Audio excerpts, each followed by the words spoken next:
Okay, the meeting is being recorded. We are live streaming to Facebook. The meeting is yours. Thank you, Roger. All right, at this time, I'll call the regular meeting of the Board of Finance to order. It is not on your agenda, but the first thing I would like to ask from everyone, earlier this week, we lost a dear friend of ours to the town of Stonington and to us all as a whole.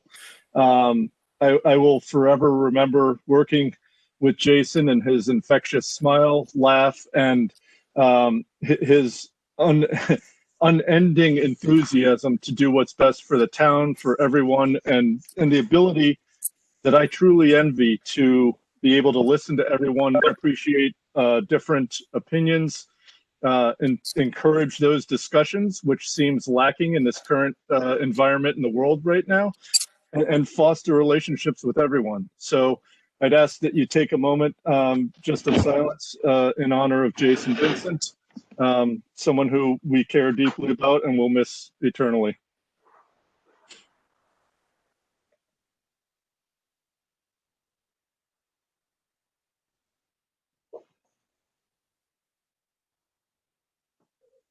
Thank you all. All right. First thing I'm going to do is just make sure we have a roll call so that we've identified who is here from the Board of Finance. Myself, Tim O'Brien is here. Glenn Frischman, are you on? Roger, you may have to unmute, Glenn. I have to send the request. Stand by. Yep. The list tonight is long and distinguished. Okay, Glenn, if you can hear me, I've requested the unmute. You should be able to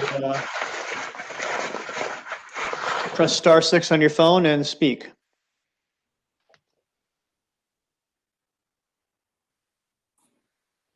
Can you hear me now? Yes, sir. Perfect. Okay, we're here. Thank you, Glenn. Mike Fauerbach? Present. Lynn Young? Here. Norman? I'm here. I'm unmuted. Sorry. Bob Satchin? Present. And Dave Motherway. Virtually present, yes. And then Jim Sullivan, you're here as well. And Jill Senior, I believe I see you here too, correct?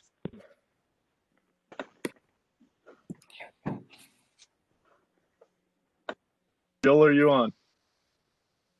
I see Jill is on, but I don't have the ability to mute or request unmute from her, so she may be having a Can you hear me now? Yep, got you now, Jill. Yep, there I am. Okay. Perfect, good. Good deal.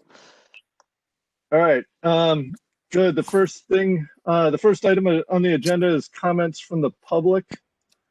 And if you'll bear with me, I'm working virtually, so I don't have my normal 2 monitors up. The first comment we got was from, and Roger, I'll do the public announcement in a second. The first comment that we got was from Rick Newton. The entirety of the comments will be entered into the minutes that will follow the meeting. And the comments, basically, his first point was to make sure that while we're looking at roof repairs, HVAC repairs, that we look at green environments and ways to reduce carbon emissions while we're doing all of those upgrades. He also mentioned that Groton is looking at hiring a climate crisis specialist, and potentially that was an avenue that Stonington would like to look at partnering with Groton on that and sharing that position. And regarding the bridge assessment study, he had a couple of notes of that some things were mislabeled, and there might need to be a mention of sea level rise or increased stream flow due to heavier and more frequent rain events by climate change. They had some of the hazard mitigation plans for Mason's Island Causeway are as the #1 priority to be addressed, and CTDP is developing a mapping tool that shows where the the sea level rise, is going to impact the roads at various times, and that should be addressed and used as a tool while we're looking at all these.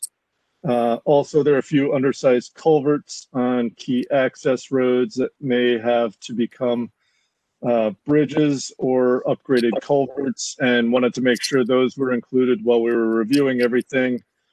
He submitted those comments as a private citizen, but he did note he is also the chair of the Climate Change Task Force, and the comments are his own. As I said, those will be, the entirety of his email will be entered into the minutes, and so all the public will be able to read that. If there are any other comments from the public for the WebEx meeting, if you would like to make a comment, we have muted everyone right now. You should press *3 to raise your hand, and Roger will unmute you, and you see that you should get a response to that. Then you must press *6 to speak.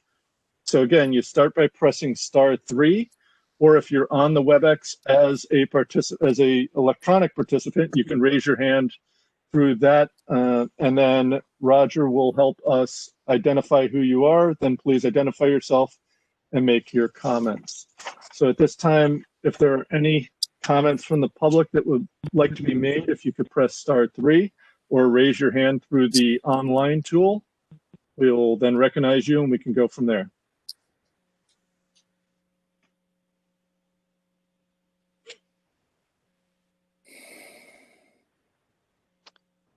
Again, any public that would like to make a comment, press *3 on your phone or raise your hand through the online participation and you can be recognized.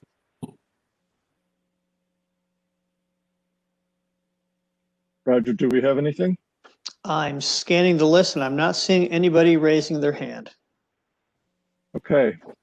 I will take that as all comments from the public have been acknowledged.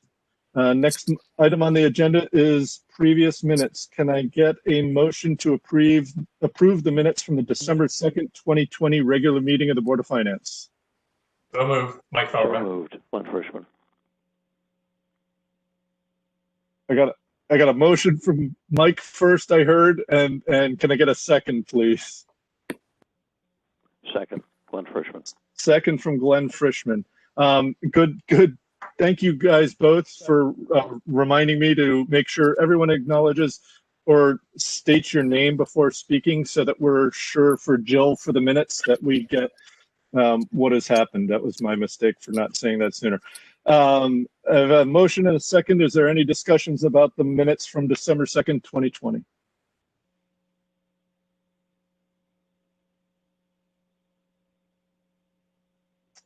Hearing none. All in favor of approving the minutes as submitted, please say aye. Aye. Aye. Aye.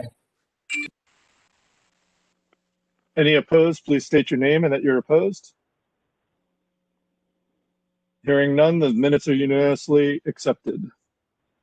All right, the next item on the agenda is new business, additional appropriations, review of the additional appropriations year to date. Jim, I believe there's no change.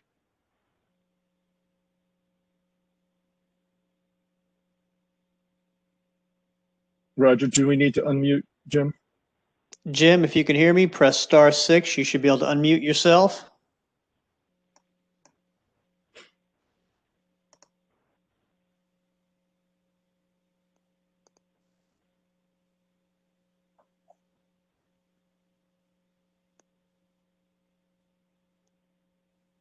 Jim, we still can't hear you, so if you can try and unmute yourself. There we go. Now we hear you. Now you can hear me, but you can hear me 5 times again. I'm sorry, what was the question? Can you mute yourself, Jim? Okay, I muted him. Thank you, Roger. There are no additional appropriations from the last meeting till this meeting, so we already know that answer. So, all right, the next item on the agenda is line item transfers. Roger, we're going to have to figure out how to make it so that Jim can talk, because some of these I need his input on. Yeah, Jim, I know you're listening. You're going to have to press *6 every time you want to unmute yourself. Are you on a cell phone or a home phone? Is that the connection you have?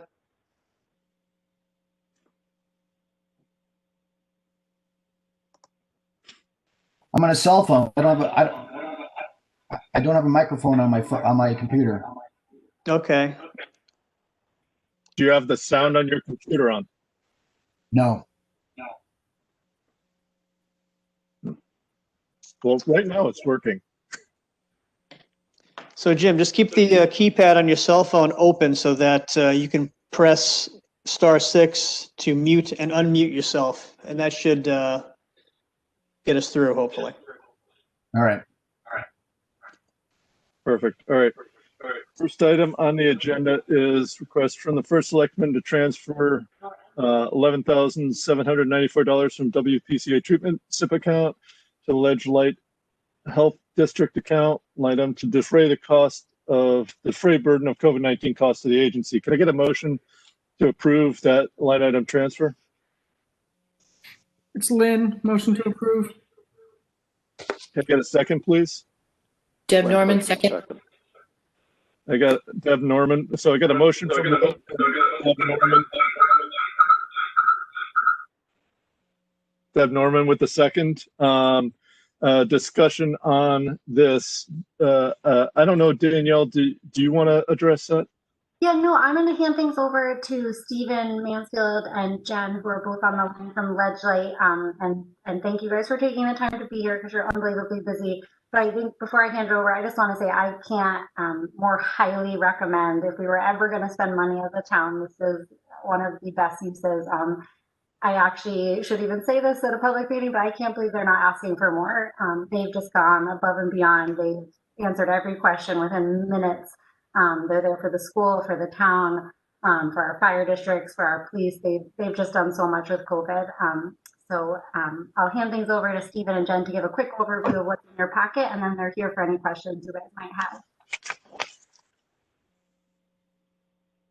Thank you, Danielle. Good evening, everyone. I think I know quite a few of you on the call, but I'll introduce myself formally. My name is Steve Mansfield. I'm Director of Health for Ledgelight Health District, and I'm joined by my Deputy Director of Health, Jennifer Muggio, who is also in charge of our Administration and Finance Division.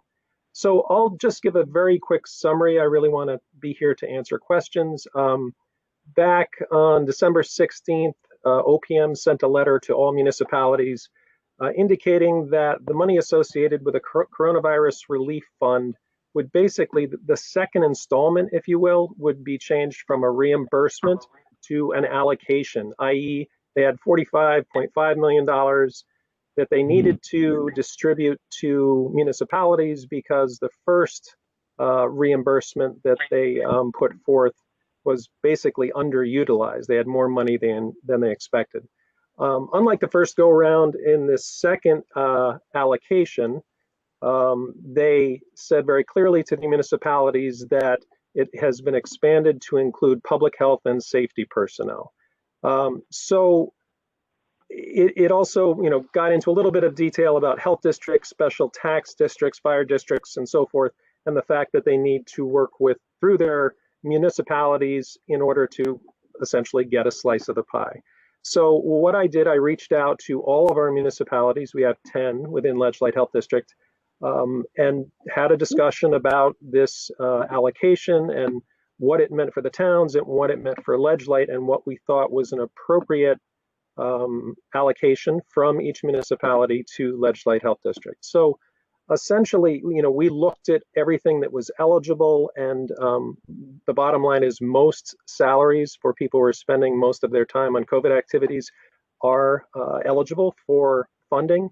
But we also understand that our municipalities need this money very much as well. So we thought 10% was a real good number to start with. I had conversations with every one of our municipal leaders, and all of them gave us the verbal thumbs up. They thought that was a very reasonable number. For the town of Stonington, it amounts to a one-time allocation of, sorry, I'm scrolling very quickly here. $11,794. Thank you for filling in the blank there.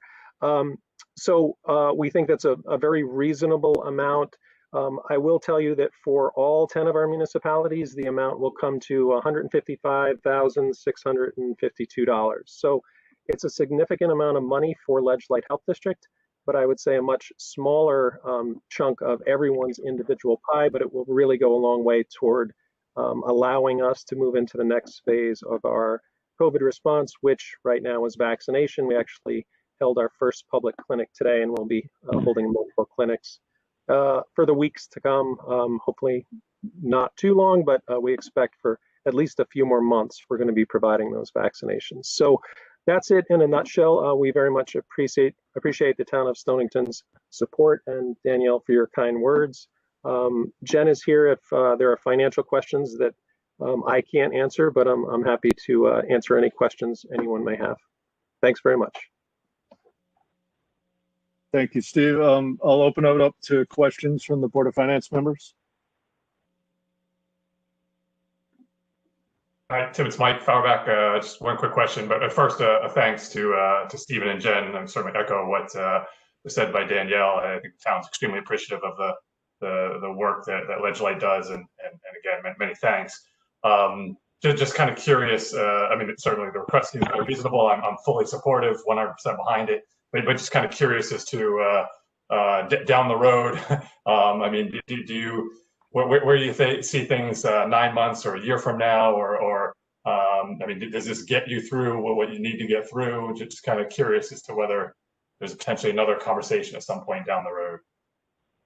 I think it's a great question. I say we're cautiously confident that all of the money that's been allocated at the federal level, that we will get a significant portion of that for vaccine-related activities. I was actually on a roundtable this morning with Senator Blumenthal, and we had that discussion, and he was very clear that he would be communicating directly with the Connecticut Department of Public Health and advocating on behalf of local public health. So we know we have a lot of support in the political arena, and we're hoping that the funding will come directly either from DPH or from OPM.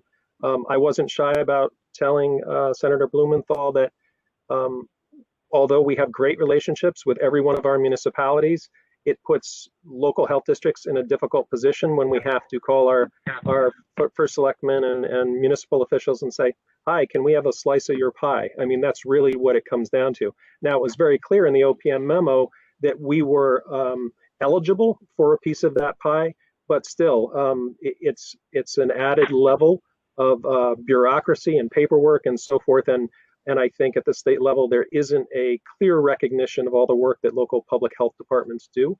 And I think that didn't fall on deaf ears. I also had a conversation with the undersecretary at OPM and made our case very clearly to him.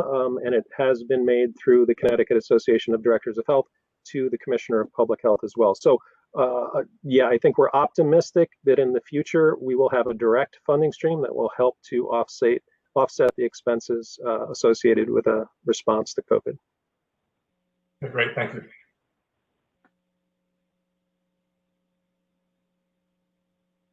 Any other questions from board members? Hi, this is Bob Stachin. Hi, Steve, and again, just echoing the comments. I know personally you've been working your tail off and providing incredible service throughout since the beginning. So thanks for everything you guys are doing, and I fully support this allocation. Kind of just sort of a finance question. Looking at the form, I see we're taking the money out of the WPCA treatment facility. Is that just a timing issue as far as because the allotment from the state is not in place, and so we're taking the money from there rather than waiting for, or when do we actually get the funds from the state that would be that amount, I guess is my question. Thank you. So this is Jim Salvi. Yeah, there it goes. Can you hear me? Yep, that's perfect, Jim. Pardon? You're perfect. Jim Salvi. Okay, I'm going to handle that question. No, to answer your question, that money is coming out of the WPCA projects and is staying out of those WPCA projects. The allocation we're talking about here is we had a total grant, a CRF grant of $204,000 allocated to the town of Stonington. For for the period March 1st through June 30, we expended $86,000 of that. We drew that down. We got that. So we were left with $117,000. Guidance from the state said we can use that money towards a variety of things, but one of the things that we can use it for that wasn't allowed before was for public safety expenditures. So I'm actually going to just apply that money against police salaries. Make it simple. We'll have one line item, if you will, for audit purposes, and the money is fungible. So whatever we're getting in the $117,000, we'll actually just drop the fund balance because our public safety expenditures were already budgeted for. Does that make it clear or more murky, Bob? Well, I guess it's somewhat clear, but so we're going to end up spending more than the 100. So first question, I guess, is do we get 204 from the state or do we get 117 from the state? Our total allocation was 204. We already got 86,000. The 117,000 is from 7/1 through 12/31/20.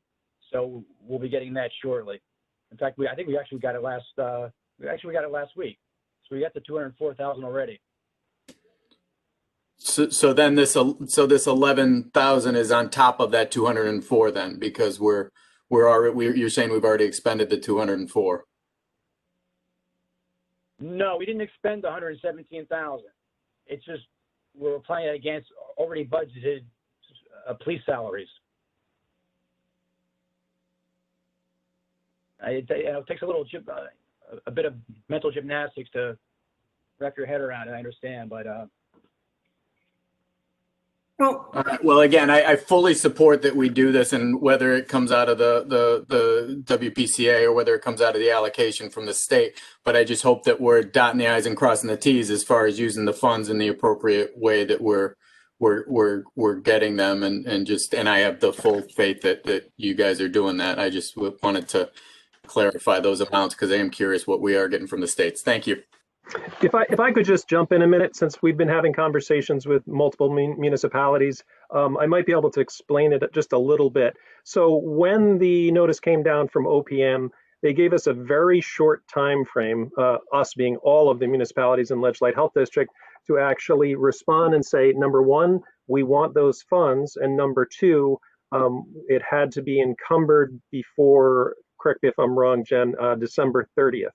That was really a short time frame for everybody to be able to do just all the paperwork and so forth to get that in. So a number of our municipalities decided, rather than actually putting in Ledge Light as an entity that some of that money could be allocated, they would just take all the money into their municipality, and then in the future, at the next Board of Finance meeting, make a separate allocation out of the money they already received. So anyone from Stonington, correct me if I'm wrong, but basically we're taking a small segment of the money that came into Stoning that was unallocated.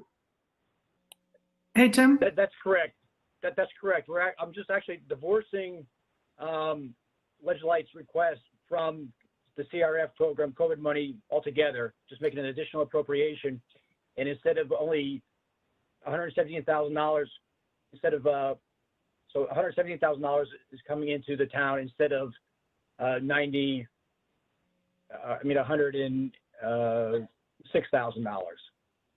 I mean, the money is fungible, but just for simplicity's sake, I just divorced Ledge Light and just say we're going to call that an additional appropriation. So we're getting the whole $170,000 coming to the town versus just $108,000, $106,000, excuse me. Right, and then we have an additional offsetting that's happening in a different manner. So exactly. And that's my question, actually, that Bob's question brought forward. Why are we shifting this from operating to SIP? Why are we adding to the operating budget funds? In other words, we already allocated the money for that. Why? I mean, now why are we paying for public safety that way? Are we short on the operating budget or something else going on? No, because we can't. We have to have eligible expenditure. The public safety, police salaries, they're already budgeted for. Right. So when we apply for this grant, $117,000. We need $117,000 of qualifying expenditures. Right. So you could have made a town hall okay. So it could have been anything. Could have been salaries. Yeah, in order to get the grant, Exactly. in those 2 weeks that we had, not even really 2 weeks, we had to show we'd already expended the money somewhere to Okay, get I it. got it. So we knew we had it in the police line item. Okay. The simplest thing was just to say, yeah, we're going to allocate $117,000 of public safety police salaries against that grant, and we're done. Yep. Easy. Other easy questions peasy, from lemon- other questions from Board of Finance members? Nope. All right. All in favor of the line item transfer as made in the motion by Lynn, please say aye. Aye. Aye. All opposed, please state your name and that you're opposed. Hearing none, the motion unanimously passes. Thank you, Stephen and Jen, and really thank you for all you guys do. We are, as a nation, indebted to you, and as a community, indebted to you. So thanks so much. Well, thanks very much to you, and we very much appreciate all the support that Stonington has given us throughout this pandemic. And when you can get your vaccine, when you are eligible, we encourage you to do so. That's one of the best things we can do to put a dent in this pandemic. So have a great night, everyone. Thanks again. Thank you. Thanks so much. All right. Next item on the agenda is request from the first selectman to transfer $130,000 from the WPCA treatment facility SIP account to the Pocketnook Streetscape account. Can I get a motion to make that line item transfer, please? Mike Farback, so moved. Motion from Mike. Second. I heard Mike Mike Farback with the motion. I heard Deb Norman with the second. Discussion, Danielle. You want to take this? Yeah, I'll keep this brief and you guys can ask questions, but the last meeting we went through this, I think, in exhausting detail. So this is just that follow-up that we had waited for January to have it kind of appropriately accounted for. So I won't say more unless you guys have questions, follow-up questions on this. No, I think this was one that we had discussed quite a bit and had support for. And now we're just able to do the actual transfer of the funds now that we're after January 1.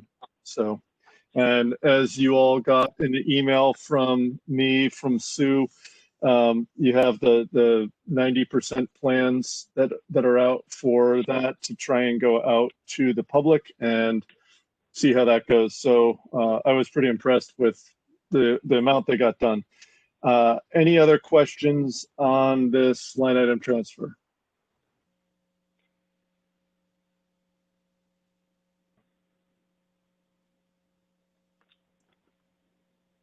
Actually, wait, Tim, I got one question. There was something in here about having to contact 20 property owners or something like that for their permission for easements and whatnot. Are we anywhere on that? We've sent all the letters actually at the end of last year. It's nice to say. We haven't heard back from anyone, so we'll do further follow-up, but we're planning for February 11th likely to have a kind of a virtual community conversation and presentation. So we're hoping that'll also spur probably the property owners to want to engage before that date. But luckily Sue Collin, like she said, she has extensive experience negotiating easements from her time at Groton. So we're hopeful, but yeah, all the property owners received official letters from the town, are aware of this, and we'll do further follow-up, but we haven't heard back from anybody yet. But did those letters have an offer of payment in them, or just? Nope. Okay. The hope is in Groton, she was actually able to negotiate easements with no costs from every single person on her sidewalk projects. We know that won't necessarily always be the case, but that's what we're shooting for. Okay. Any other questions from board members? Hearing none, all in favor of the motion made by Mike for the line item transfer, please say aye. Aye. Aye. All opposed, please state your name and that you're opposed. Hearing none, the motion unanimously passes. All right. Sorry, I got papers all over here because I'm working out of my daughter's room, so you'll have to excuse me at times.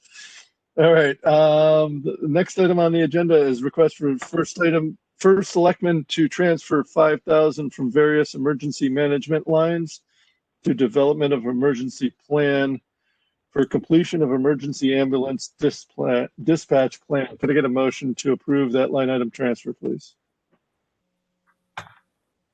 So moved. Bob Statchin. Second, Lynn. Motion from Bob Statchin, second from Lynn Young. Discussion. Danielle. Yep, no, happy. I'll keep it short and you guys can ask more follow-up questions. But essentially, as you can see, this is all money that's already in the emergency management budget. We just had to kind of pull it all together to get one new kind of line item for hiring, hopefully a consultant to work on some of the areas that are one outside of our areas of expertise, such as the mass casualty plan and some of these other kind of specific areas dealing with both fire, ambulance, and just emergency response. Also, our what we have due to the state is quite past the deadline. So we do really want to get this done as soon as we can. We're working with our Region 4 coordinator to help us identify some potential consultants who might do this.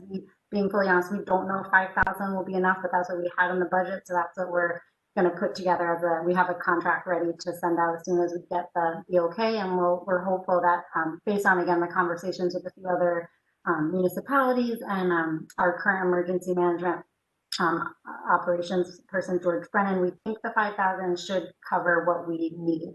Because I'd say about 90% of the work is done. It's just these last parts that we just don't have the kind of capacity or the expertise to finish. I'll just add that, this is Jim Sullivan, that it is a state mandate and it has to get done.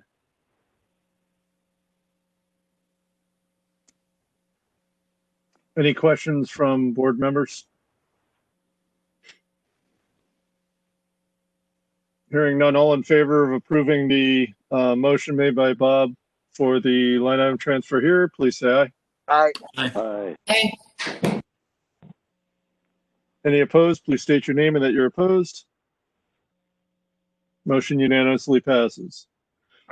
All right, next item on the agenda is a request from the first selectman to transfer 1,000 from counseling services to Safe Futures. Danielle, just pipe down for a minute. Let me finish talking.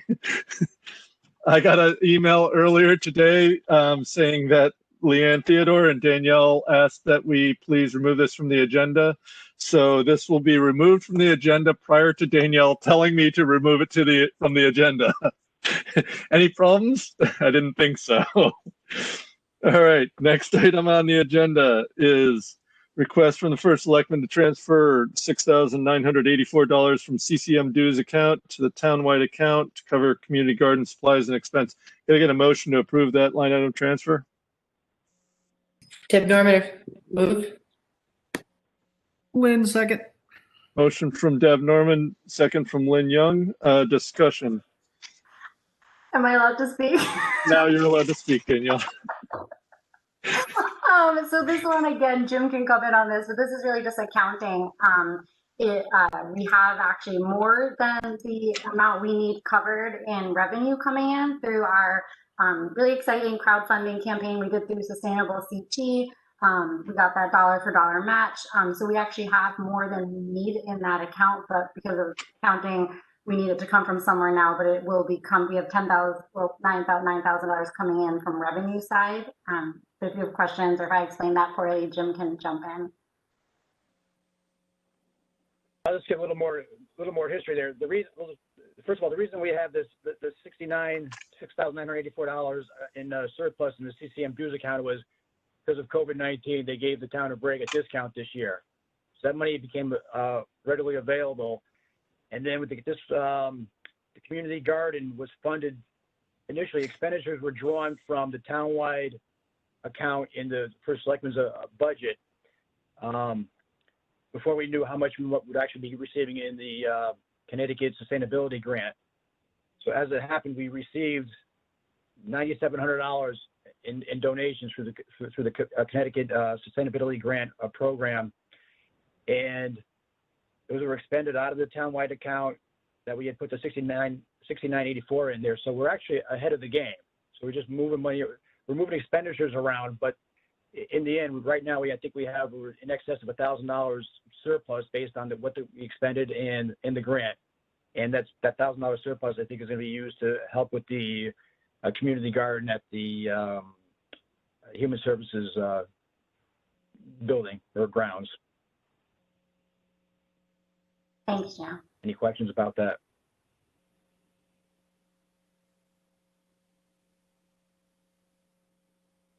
Any questions from any board members on the line item transfer?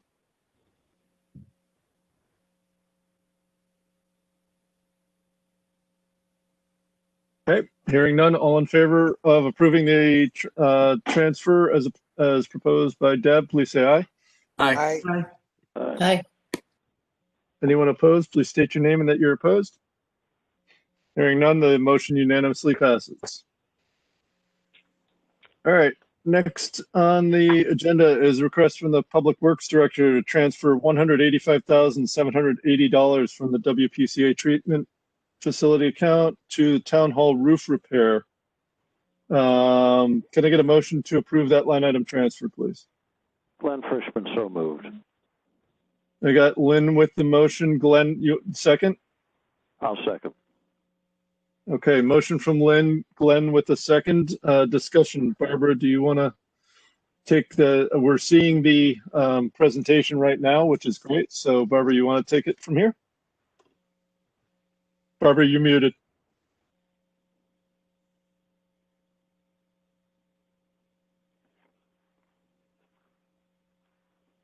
Okay, I'm good. Can you hear me? Yep, got you now. Perfect. Thank you. Okay. So there was a meeting a few months ago where we started talking about CIP and projects that we're requesting. And it came up that some of the town hall roofs were currently failing. And so as a result of that, we went back and investigated the cost to replace some of the roofs with just regular asphalt shingles. And so I thought, as to clarify everybody about what we're talking about, and there are a lot of questions about, the size of the roof, the condition, and the cost. And so I wanted to go through and kind of give everyone a perspective of what the project's about. What you're looking in this picture is basically a satellite view of Town Hall. And as we get closer, let's see if it works. So as we get closer, that we see the top of Town Hall, and as we get looking at it this way, the orange part on this roof is actually the area of the roof that's a slate roof, and the darker area in the center is a flat roof. And so what we're talking about is the replacement of the orange portion of this roof.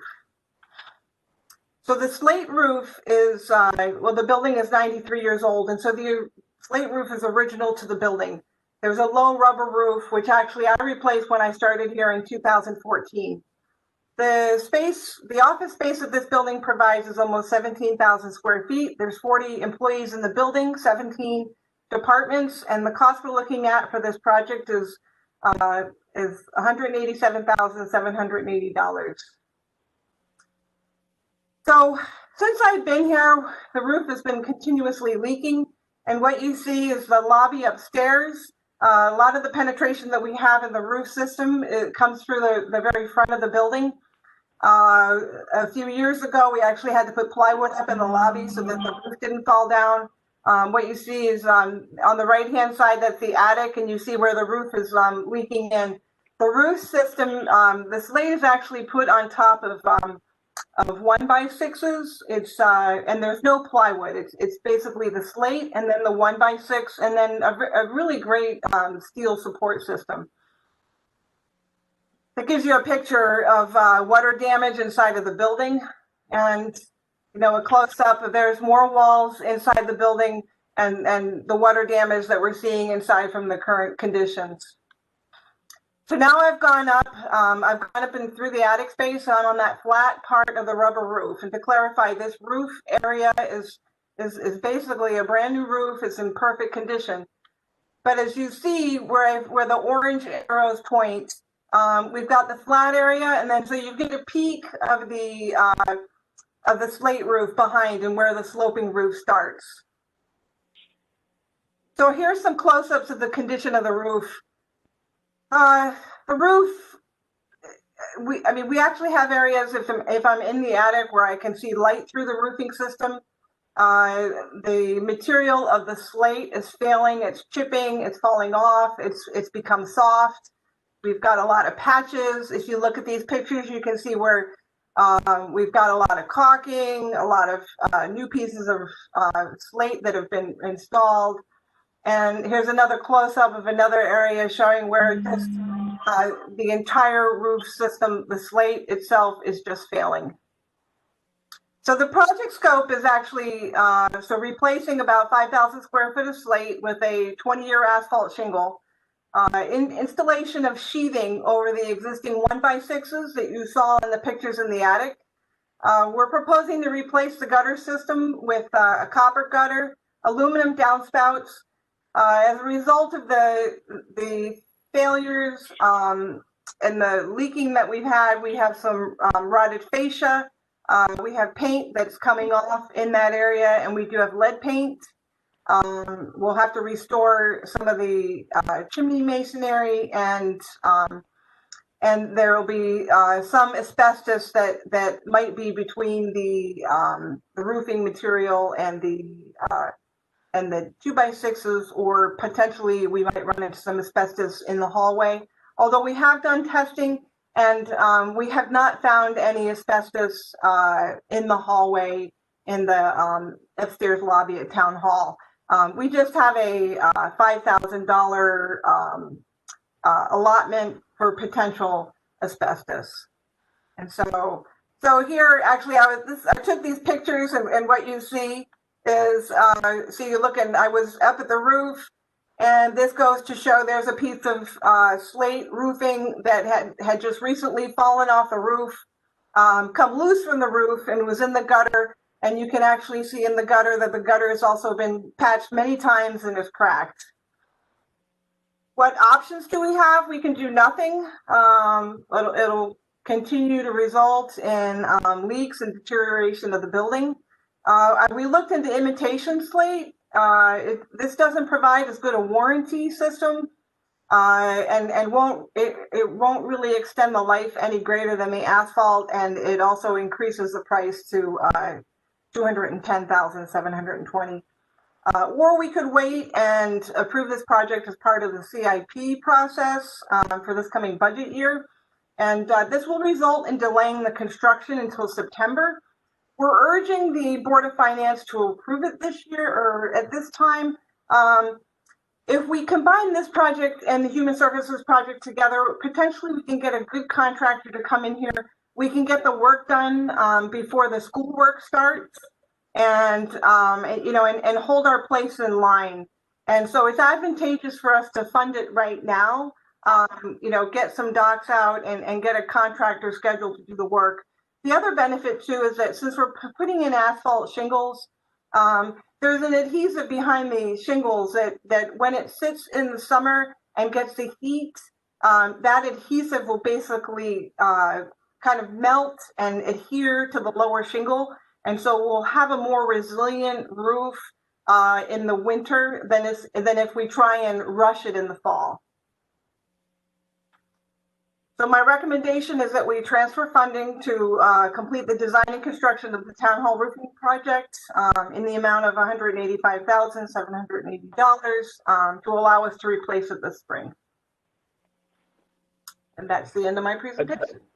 Question? This is Jim Sullivan. I just want to add one anecdote, if you will. I know on at least one occasion when these slate shingles fall off, they're falling off the building onto the ground. I know one fell within 5 feet of me of a walkway going into the building. So there is a aside from the building falling apart, there's a risk component of this to actually bodily harm to potentially an employee or someone walking into Town Hall.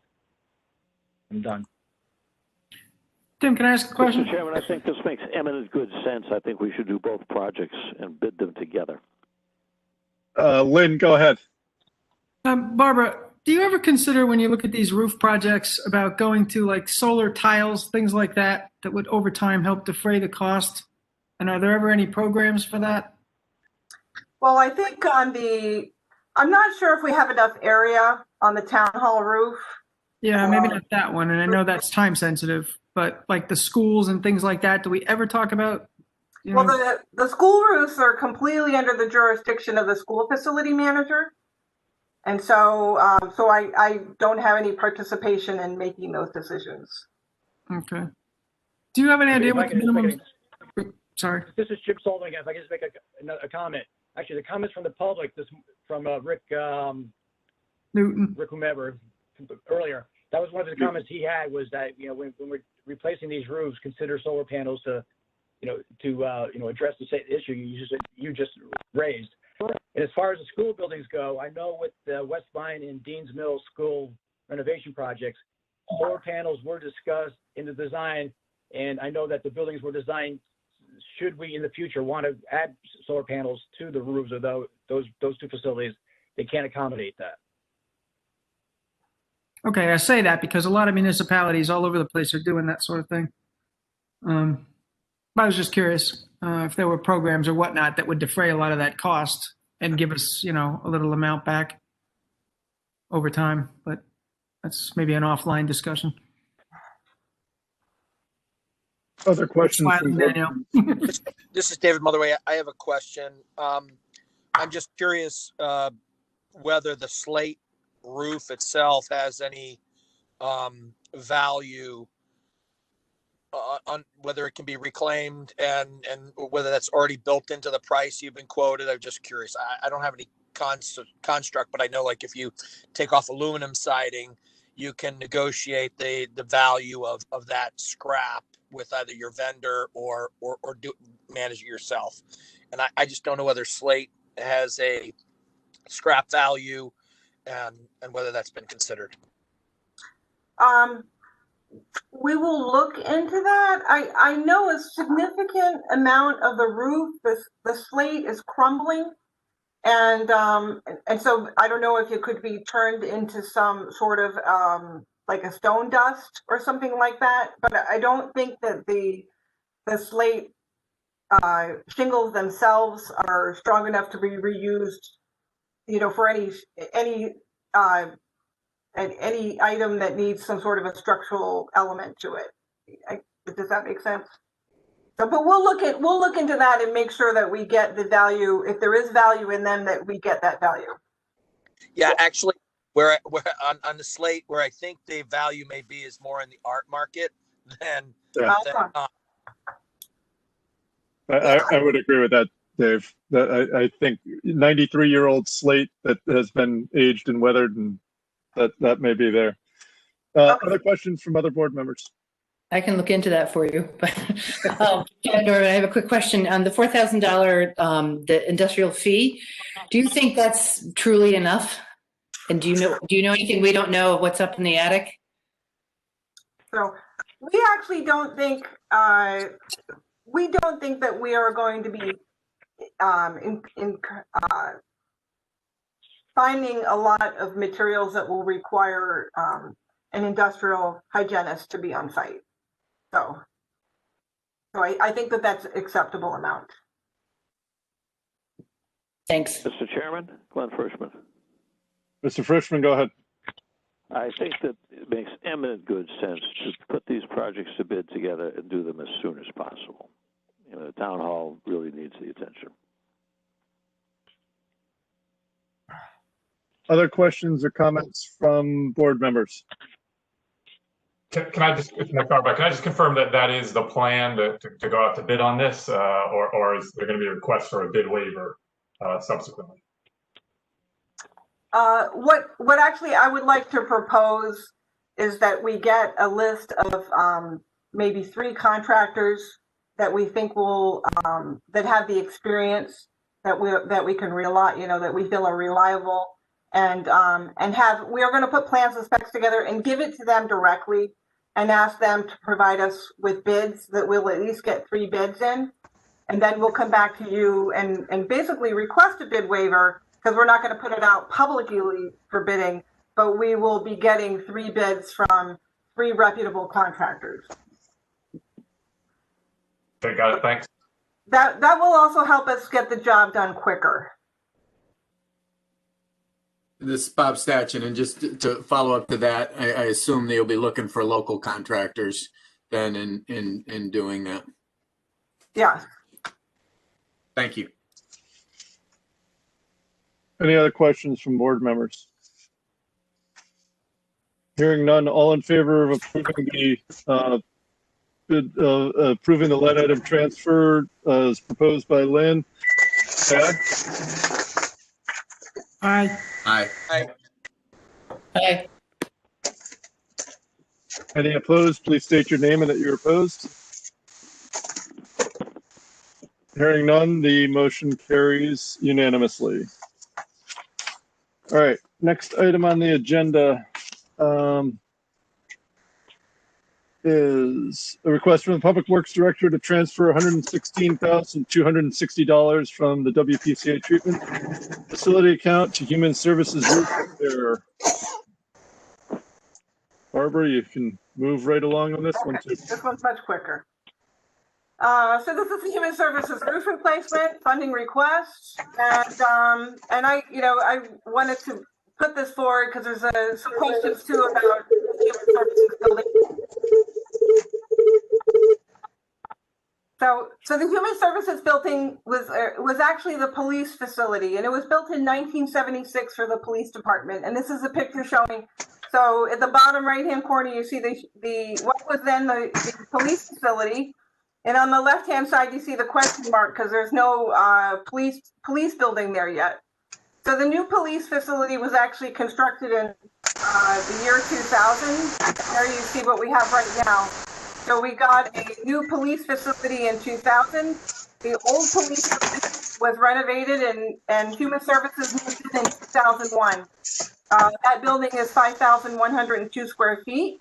It's an existing roof. It's a combination of a membrane and an asphalt shingle roof. It houses Human Services, and Human Services consists of 4 divisions, which I've listed. So the scope for this project is replacement of the asphalt shingle roof, replacement of the flat roof, which I've shown in the red on the picture that you see, and replacement of aluminum gutter and downspouts for the building. So our options for this project are to do nothing. As I said before, we can wait to fund this as part of the CIP. But our recommendation is to, like I'd mentioned before, tie this with the town hall roof, put both projects out to bid, and get both projects done this spring. Hey, Barbara, it's Lynn. Lynn, hang on one second, okay? Because procedurally, I did something wrong. My mistake. Could I get a motion to approve the Public Works transfer of $116,260 from the WPCA to Human Services? So moved. Okay. Second, Lynn. So I got a motion from Bob, second from Lynn. Now discussion. Thank you. I apologize. Hey, Barbara, did you say that the square footage of these roofs are the same? The town hall roof and the Human Services? Like 5,000 square feet? The Human Services roof is, I'm sorry, let me go back to my presentation. So the Human Services roof, so the building itself is about 5,000 square feet, but the roof is larger. The roof is almost 6,000 square feet with the angles and everything, the overhang. Yeah, but what I'm getting at is why the big spread between the cost of the town hall and the Human Services if they were kind of equivalent roof replacement sizes? So the town hall is going to have new plywood installed. Oh, there's going to have sheathing on top of those boards? Yeah, so we need to add sheathing on top of those boards. We're going to be replacing some fascia. Okay. And so there's some woodwork that's going to be done. There's some painting that's going to be done. But weren't we going to change the pitch of the Human Services and all of that stuff too? Well, when we went and we looked at it, we found that actually the age of the roof, it actually had hit the age of its roof, of its life, Okay. for the Human Services building, and that the issue wasn't really with the pitch, it was with the age. Okay, so that's not a factor in this thing. That's not a factor in the Human Services building. Okay, that's good. Yes. Yeah, so their roof replacement is much more straightforward than the town hall roof replacement. Because the town hall ends up with fascia. Some of the fascia, the paint around the fascia has lead paint on it. So we're going to have to, protect the area. Any lead paint that falls off, we're going to have to collect it. So it gets a much more labor intensive project than just replacing the roof. Didn't we pay some architect or some consultant or somebody to design something for Human Services roof? Or am I making that up? No, we have never did that. So we never got around. We didn't approve something for that. I think what we did was look at the HVAC and the internals for the Human Services building. Okay. Thought I remembered somebody saying something about we had to design a peak or something. Okay. We were looking into that a couple of months ago, and as we did bring an architect and consult with the architect on it, and he put the estimate together for us. But he feels that if we put the newer roofing materials that are now out and go and replace it, that the geometry of this roofing should be adequate for just replacing the materials. Okay. Well, whatever we owe him has been paid, right? Yes. Yes, I pay for that out of my operations budget. I remember we paid somebody something for something. We do a lot of that. And that will be Chris Greenlaw. It will be speaking about the HVAC project, and that's where you approved paying a consultant to do an architect to do something. So, Barbara, I just want to make sure that we've got the numbers right because I got two sheets in my packet that the line item transfer you're looking for is $116,260. Can you just confirm that? That's correct. Okay. Any other questions from Board of Finance members? Yeah, this is Bob Stachin, and I support both projects. I think they're two good things to get done, and I think the sooner the better. I just want to confirm, kind of with Jim, maybe on the transfer of the funds, because these are coming out of the WPCA CIP funds because we did the bond deal, and that's what created this sort of pot of money that we're able to use, and you're comfortable that using it because it is somewhat, it's different than a budget that was approved in their large dollar amounts. So I just want to confirm that you're comfortable that we can use these for these relatively high cost new projects, and we have the authority to transfer the funds over to do these projects. Yes, this is Jim. Yeah, so the projects we're taking this money from, there are two separate projects that were in the WPCA SIP budget for this current fiscal year, the 2021 fiscal budget. However, after we did the $10 million bond was issued for other projects, we're rolling those projects into that, and that was a total of $1 million. So actually tonight, all told, we're actually asking to transfer $537,000 from that $1 million out of those two projects. Just so everybody is aware and put it into context. It's a big lift tonight. But yes, that money is, we can absolutely take that money from those two projects and move it to whatever projects the Board of Finance deems worthy of funding. Okay, thanks. Yeah, and I think these are great projects to move forward and get done as soon as possible. Thank you. Other questions from board members? Hearing none, all in favor of approving the line item transfer from Bob, that was presented from Bob for the $116,260, please say aye. Aye. Aye. Any opposed, please state your name and that you're opposed. That motion passes unanimously. Thank you very much. Thanks, Linda. Thanks, Barbara. Good. I'm about $400,000 into this night, and I'm getting confused here. I'm looking at all my kids' toys here, getting me more confused. Thank you, Barbara. All right, next item on the agenda is request from the town engineer to transfer $74,000 from the WPCA treatment facility to the town hall HVAC upgrade SIP account. Can I get a motion to approve that line item transfer? So moved, Lynn. Can I get a second on that motion, please? Mike, I'll second. Motion from Lynn Young, second from Mike Farbach. Now for discussion, Chris, I will turn it over to you. You appear to be unmuted.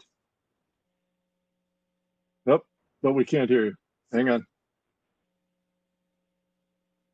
Shows you're unmuted. Roger, you got anything for me? Stand by.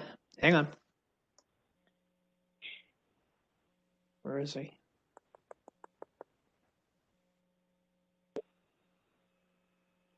Roger, is that working? There you go, Chris. Now you're good. There you go. Excellent. I'm utilizing the phone, Roger, but good evening all. Good evening, Mr. Chair and board members.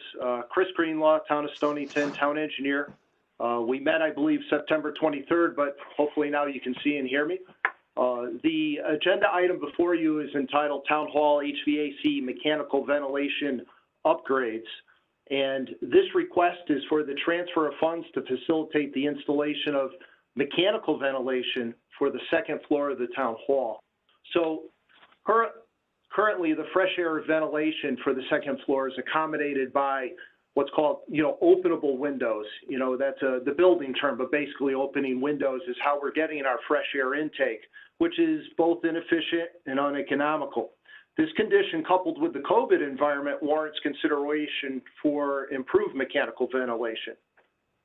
So at the September 23rd, 2020 Board of Finance meeting, we requested $40,000 to facilitate the design of the second floor mechanical ventilation system. And it's at this time that we have design plans and documents prepared for the bidding process. The construction timeline is estimated 6 weeks post-advertisement and award of the contract. Therefore, with your approval of $74,000 approximately, we would anticipate the project to be completed as early as this spring. We do have options. The options would be, and this is also outlined in the memo, the comprehensive memo that you should have received. The summary with regard to the option is if we did nothing, this would result in continued inadequate changeover, climate imbalance, and energy inefficiencies. If we did fund it as part of the 21-22 CIP, this would delay the construction until September approximately of 2021. So utilizing the transfer now at this time, we could proceed with those contract documents and go out to bid. And that's what we're recommending at this time. Do you have any questions with the memo and some of the details of the construction? So as I remember, this was discussed earlier back in September, and now we're just able to do the line item transfer for it. So we had a pretty good discussion about getting the ventilation in at that time. At this time, I'll open up questions to Board of Finance members for Chris.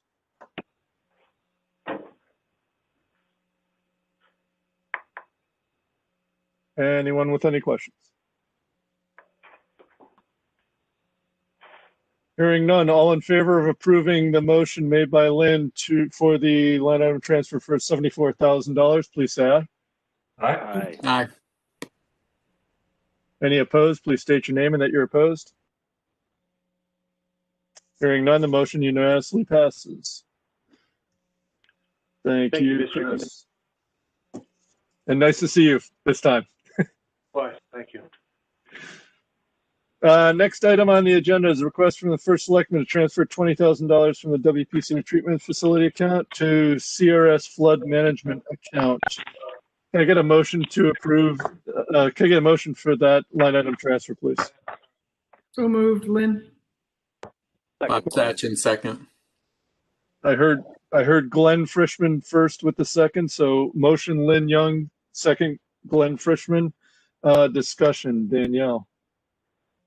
No, I know we're getting late, so I'll mostly leave time just for questions. I think the memo that Barbara helped basically very much helped us prepare that's in your packet should hopefully cover most of the questions. But just in summary, this was something our previous town engineer did. It took a significant amount of his time, too much of his time, and it's also a very kind of specialty area. So now that we're outsourcing it, this is really just the cost of outsourcing this. It does give us the discount for over 1,000 Stonington residents for flood insurance. We're one of the few communities in Connecticut who have this level 7 rating. We do think it's helpful in attracting people to live here, marketing, and also a benefit to a significant part of our tax base. And it also helps encourage thinking about coastal resiliency and the future effects of sea level rise. So there's a lot of wins for it. It is expensive, but we think it's worth it. And without the funding, we will have to withdraw from the program.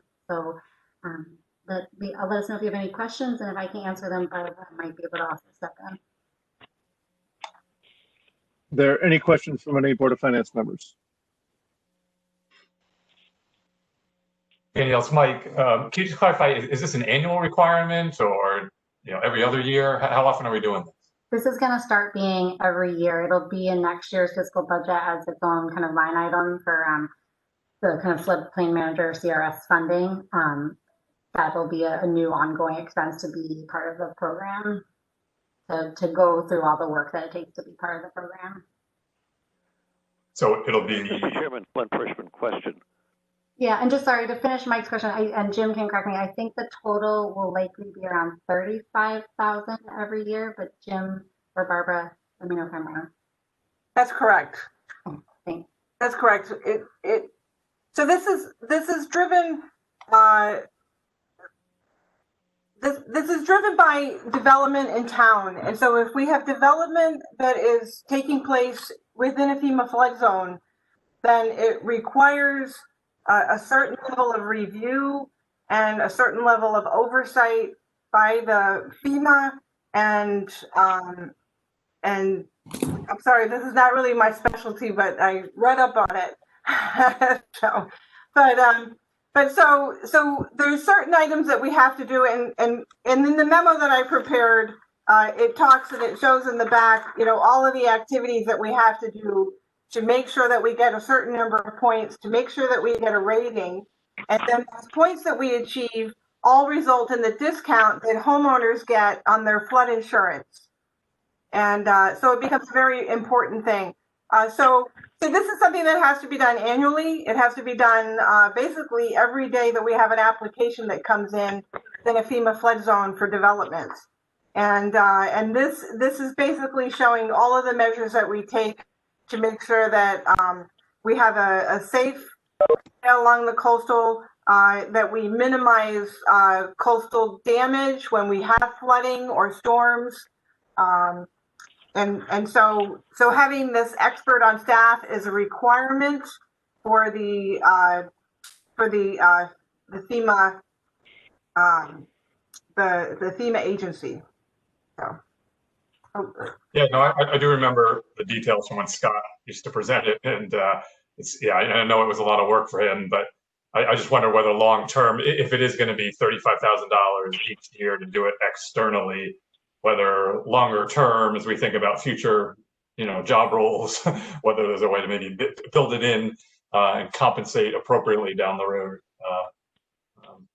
No, Mike, it's a great point, and Barbara could also speak more to this, but we did think about that for the shorter term even, and Barbara kind of raised a good point. There's a very small percentage of engineers who have this expertise.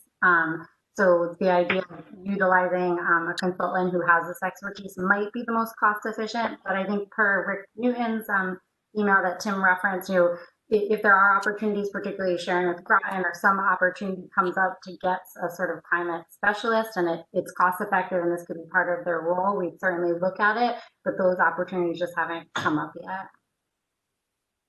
Okay, thanks. Other questions from board members? Go ahead, Mr. Frischman. I have a question. Is this, we're transferring SIP accounts to, this is an operational requirement, is it not? It is, but that's allowed, Glenn. If you Okay, so choose to do so. All right. I was just wanted to be certain about that. Yeah, you're actually transferring money from the SIP back to the general fund, essentially, is what you're doing. Right. It's kind of important to remember in this too, Tim, that this stuff is additive to the grand list because the cost of flood insurance and the ability to get flood insurance is critical for, buying and selling of coastal properties.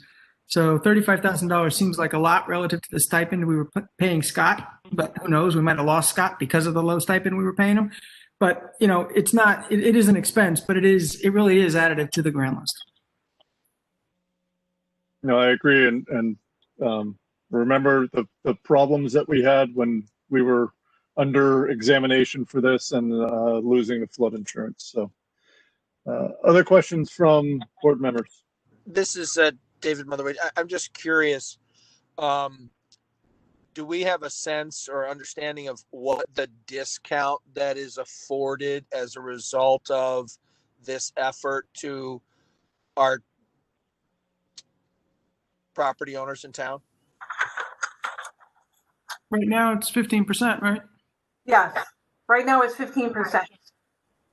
David, so it associates with like the category you're in. So at level 7, we're 15%. If you were at level 8, I think it's 10. Level 9 is only 5. So we've progressed to a 7. So we're at 15. We could get more if we did more, but that requires more kind of building requirements, zoning changes, and other things, in addition to probably more work. But so right now we're at 15%. And I don't have a good construct, but I'm seeing that flood insurance isn't that inexpensive, and as a result, the $35,000 towards the positive impact for the taxpayers, I think, is the ROI is fairly significant. Yeah, I was actually hit when we lost our rating, and so it is I spoke to a lot of residents at the time, and it is very important to them. I know firsthand when we lost it. Yeah, because if you get a mortgage and you're in a floodplain, you have to get flood insurance. And in places like the borough, it's not uncommon to have a $6,000 or $8,000 bill that goes with that. So when you take that discount, it is significant. There's like 1,000 people, Danielle, 1,000 flood insurance policies in town. But it impacts everyone because it is additive to the grand list. And the borders keep moving. I can speak for that. I just got hit with it. Maybe you get a discount. Other questions or discussion on this? Hearing none, all in favor of approving the line item transfer as proposed by Lynn for the $20,000, please say aye. Aye. Aye. Any opposed, please state your name and that you're opposed. Hearing none, motion unanimously passes. Thank you. All right.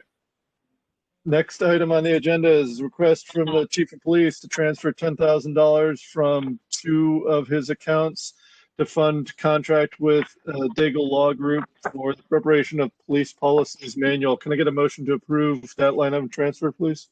So moved. David Motherway. I had a motion from Dave Motherway, and I had a second from Glenn Frischman. Discussion, Chief, you want to say anything, or this is the same one that we had talked about earlier? I don't know if there's anything more you'd like to add, Chief. No, it's just the same thing from last month.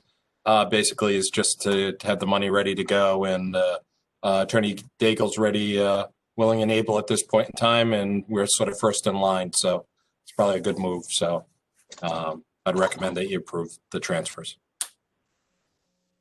Thank you. Any questions or discussions from board members?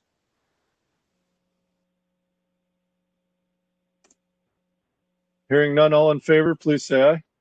Aye. Aye. Any opposed, please state your name and that you're opposed. Hearing none, the motion unanimously passes. Thank you, Chief. Thank you very much. Happy New Year to all. Happy New Year. You too. Next item on the agenda is a bid waiver request. We have none. The next item, I would actually ask for a motion to add a agenda item, being that it is a regular meeting, I would ask that we, after the presentation discussion of the bridge assessment and preservation safety, we add a line item for Lantern Hill Bridge discussion and evaluation. Could I get a motion to add that line item, add that agenda item, please? So move, Lynn. I'll second. I heard motion from Lynn, second from Mike. Any discussion about that at this time? Hearing none, all in favor, please say aye. Aye. Any opposed? Please state your name and that you're opposed. All right, that item has been added to the agenda. Now we're back to presentation discussion on the bridge assessment and preservation and safety. So I don't know, Chris, am I turning it over to you? Can you hear me, Mr. Chairman? Yep, gotcha. Excellent. Good evening again, board members. The agenda item before you, the next is entitled, as the chairman said, Bridge Preservation and Safety Program. Soon after beginning my employment this summer, I was basically challenged to determine the status and priority of the bridges we currently have listed in the CIP. So therefore, I work with WMC structural engineers to analyze and provide a condition rating for our bridge infrastructure. So the goal of the presentation forthcoming is to outline the framework of the bridges in an effort to begin a program to forecast replacement or repair in the future for future CIP efforts or programming of monies. The framework of bridge assets utilizes a ranking similar to the approach of our roadway condition listing, utilize the forecast road replacement and repair. So we're modeling it after our roads. We have two large assets worth multi-million dollars. Therefore, we're looking to put in place a program for bridges, much like our roadways. With that said, at this time, may I introduce Mr. Jay Costello. He's the president of WMC Engineers, and he's going to discuss the documents in support of this bridge forecasting program. Can you guys? Jay has some items to share. Can you see and hear us? Yep, can see and hear you just fine, Jay. Thanks. Great. So we have quite a few meetings going on, different meetings going on. So we're in the same room here. So we have our masks on tonight. We're trying to be a little bit protective here. So can you allow me to share? Can I share my screen with you guys? Yes, you should have no problem sharing your screen. Go ahead. All right. So that's what I'm going to do. See how this goes.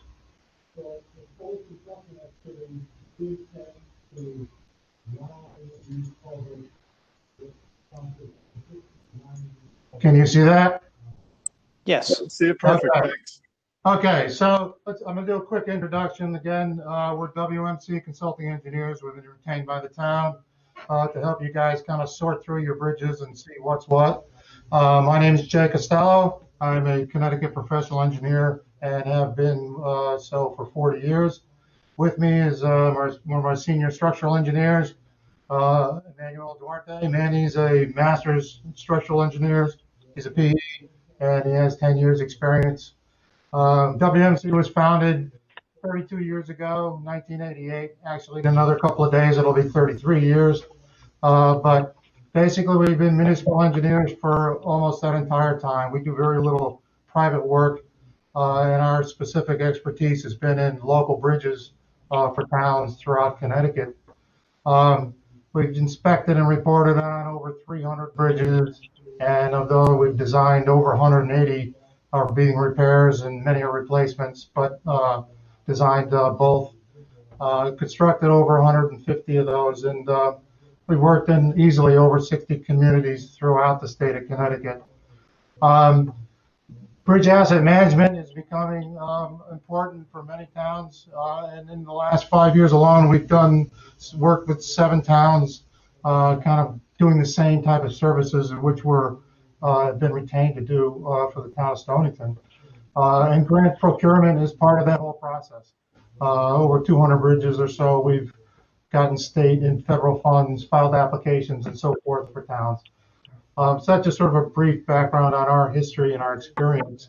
Tonight, I just want to cover kind of what the bridges are in town, a little bit about kind of what the value of those are.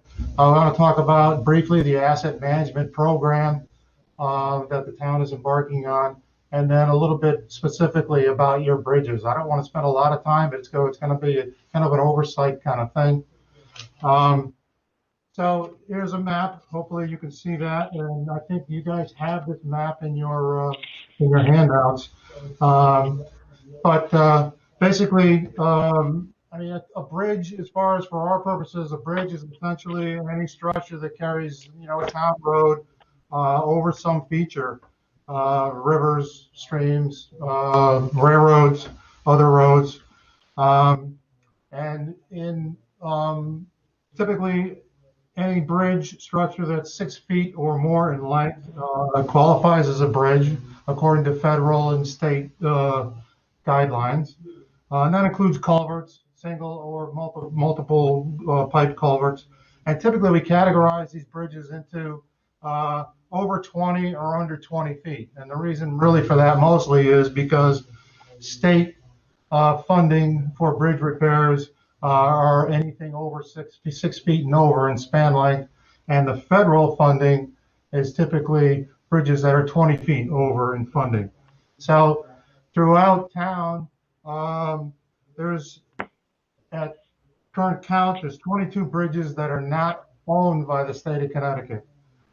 17 of those bridges, which are mostly in this area of the map, and they're all numbered there on the map. 17 of those bridges are town-owned. 3 of them are over 20 feet, and the other 14 are under 20 feet. 5 of those bridges, which are basically down here, obviously, are what's called orphan bridges. And those are the ones that are in orange. And they're called so-called orphan bridges basically because they're over roads, over railroads, and they used to be owned by the railroad, and the railroad sort of said, well, we don't really own them anymore. So nobody really wants to stake any claim to them. But technically, they're town roads over the railroad. So we've categorized those a little bit differently as what's called orphan bridges. And then obviously there's many, many state roads, bridges on state roads and on the Interstate 95.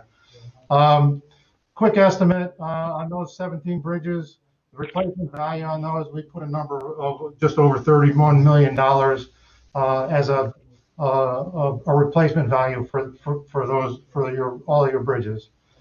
So, so 31 million is a significant number. So it's a significant asset that you really want to try to preserve. And just like a house or a car, you want to do maintenance and repairs on that at certain periods in time.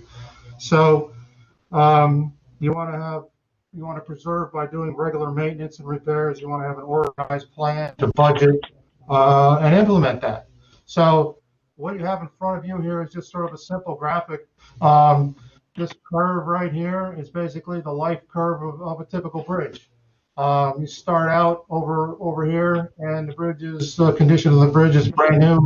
It's a very good condition bridge, or what we also refer to as efficiency. So it's 100% sufficient when it first starts out in its life, and then as it gets older, it begins to deteriorate, and eventually down here it fails. So if you do repairs, and this green line here is basically a point in its life when you're going to do repairs. If you do repairs, the lifeline jumps up. So we do repairs here, jumps up. We did repairs again. So you extend the life of the bridge, and the red line here is basically a replacement, a point at bridge's life. You're going to perform replacement. If you don't do any repairs, you're going to replace the bridge here. If you do repairs, you might end up replacing the bridge further on in its life. So the numbers that I picked here are these 80% sufficiency and 50% sufficiency. The only reason I show those lines is because those are the numbers that the state and the federal use for their funding requirements. So the feds would fund a bridge once it's dropped sufficiency below 80%. It would fund repairs. And once it gets below 50, if they're going to fund a project, they would expect you to replace it. Typically, it's an approximate number. There's nothing precise about that. It's just a general rule of thumb. So to that end, the town, to that end being preserving the town's assets, the bridge assets, the town has initiated a bridge management plan. And that plan basically consists of 4 phases. First phase is getting an understanding of what you have. And we've just recently completed that process. And I'll talk a little bit more just after this on exactly what bridges you have. I'll give you a little background on that. But basically, we went out, we collected information on all the bridges. We assembled it all. We went out and visually inspected all 17 of the town bridges. We basically assessed the conditions of the different major components of the bridge. And we basically use CONDOT and federal highway procedures to do that. There's a specific numbering system that you use to do the ratings. And then we assembled the list or the inventory, which I'm going to show you shortly. And this phase was just recently completed this past fall. So phase 2 would be the second step, which would basically be asset management. And that's really when we start looking at short and long-term recommendations for each bridge. We cost those. Then you begin to prioritize.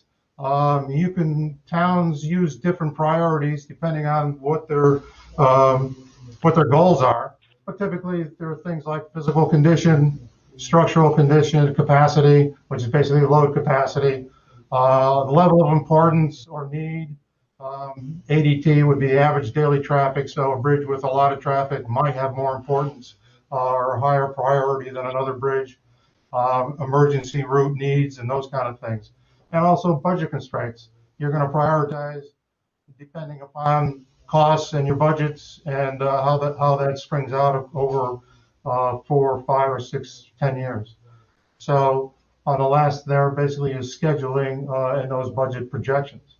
And then the last 2 phases are implementing the repairs, designing and construction, and then obviously you want to also have regular maintenance, not just repairs, but you also want to have regular maintenance just to keep the roadway in good condition, so forth.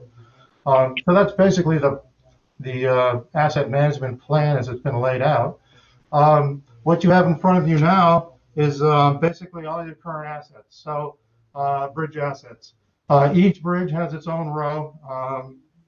You guys are all in finance, so I'm sure you probably can all appreciate a good spreadsheet. So I'm not going to go into every minute detail, but I just want to kind of show you what we're presenting at this point in time.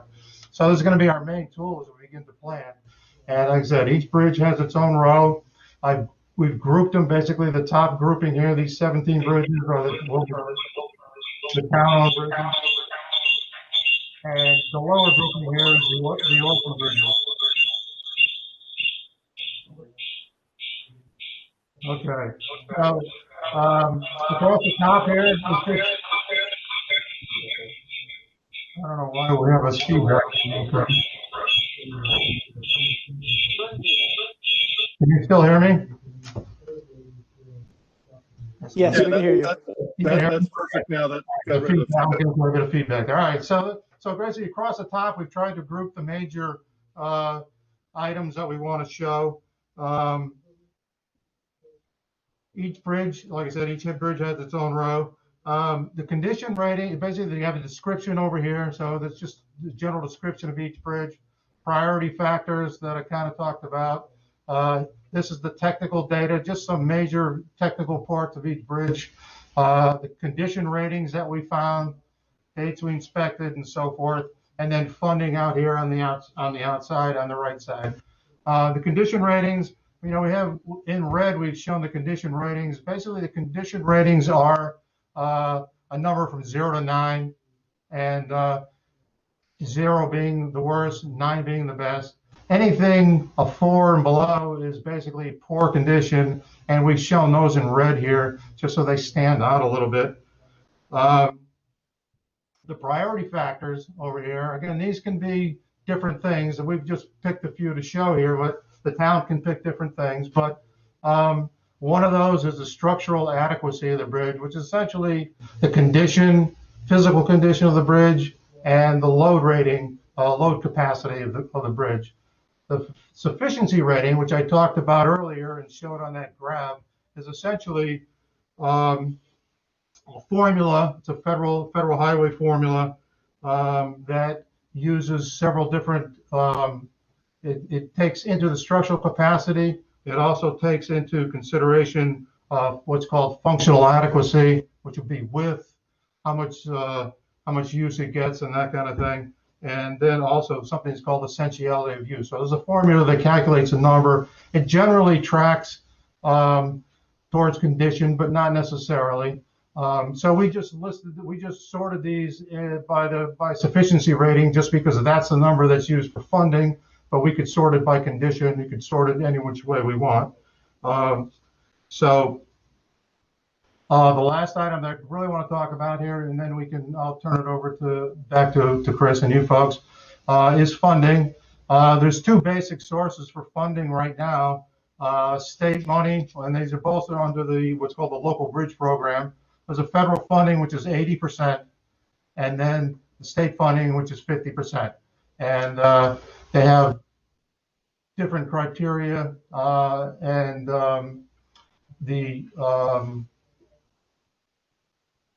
you can apply for funding on either one, but they have different criteria as to what applies, which bridge will apply. And I know that the town has already submitted a couple of applications, but that's basically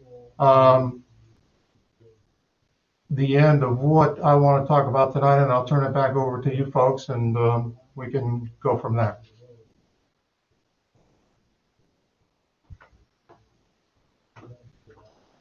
Hey, Chris, you want to pick up from there, or?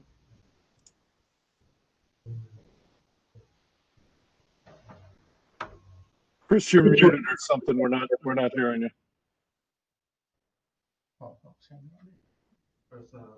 Mr. Chairman, can you hear me now? There you go. There you go. There you go. There we go.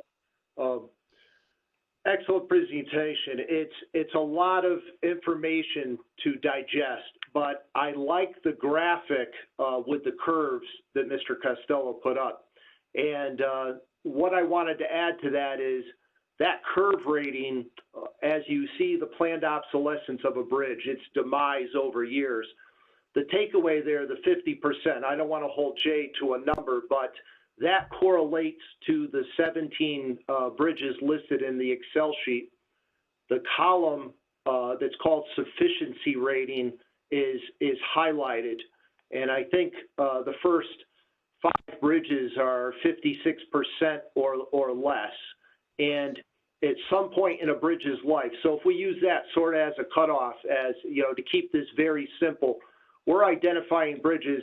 Is it fair to say, Mr. Costello, that at 50% or so, we should be doing some extra level of maintenance to these bridges? Because the takeaway here is the difference between the roads and the bridges is that at some point in time, if nothing is done, we're going to have to lower the load rating on the bridge. And that simply is the extent of the weight of the size vehicle that can go over it. So I just wanted to highlight that graphic correlates to the Excel sheet, and I just would like Jay Costello to make a comment. Is it fair to say anything, anywhere, 50% and higher should have a closer look or have a higher sense of urgency for maintenance, Mr. Costello?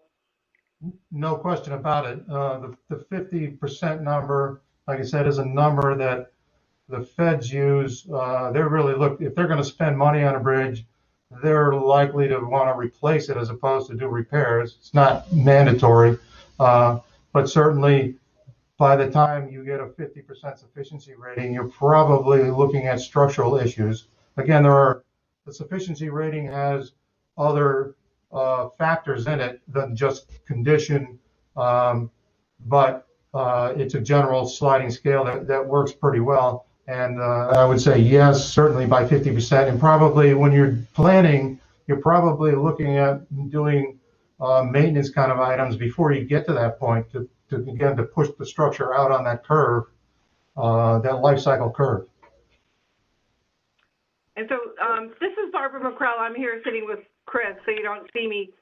But this is kind of a warm up to the budget, because we're going to be coming to you in February or March, whenever our first session is, and we're going to be asking for funding to allow us to continue with this assessment.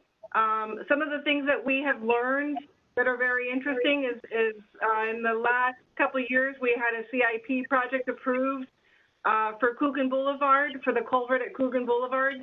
And that culvert actually has a longer life and is not a high priority now. And so we're taking this information and we're utilizing it to make the best decisions on extending lives and of our infrastructure, our bridge infrastructure, and also looking at it at what our priorities are for major repairs. And we're trying to do that, and looking at everything and getting a vision of everything that's going on in the town, so that we can make the best choices and spend the funding that we're given in the most appropriate locations. So don't lose the sheet, because you're going to need it in a couple months when we meet for the budget. So.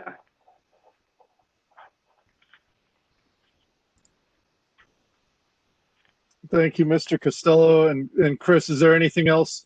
I mean, I guess as Barbara said, this is just a first look at this for everyone, so that we kind of get our arms around it. But anything else we want to make sure to highlight, or any questions? But before I open it up to board members, I just want to make sure, Chris and Mr. Costello, you guys were good. I'm good. I want to keep it brief, but give you enough information to understand kind of what we're doing and kind of where we're heading here with the program. Perfect. I'll open it up. Questions from board members. I got one, Tim. Go ahead, Lynn.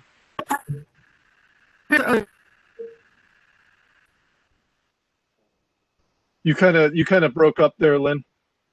I said, how do we pay? How do we compare to other towns? Yeah, the question: how does Stonington, looking at the ratings here, compare with other comparable towns? Or I would say generally, you're not in terrible shape. You have issues that need to be addressed, and that's for sure. But comparing, I mean, every town is different, and towns are getting more on board with the concept that they really need to, just like a house or a car, you need to maintain your infrastructure on a regular basis. So I would say in general, the conditions of the bridges in general are not bad. They're fair, I guess I would advise, lack of a better way to say it. But there are structures that definitely need work.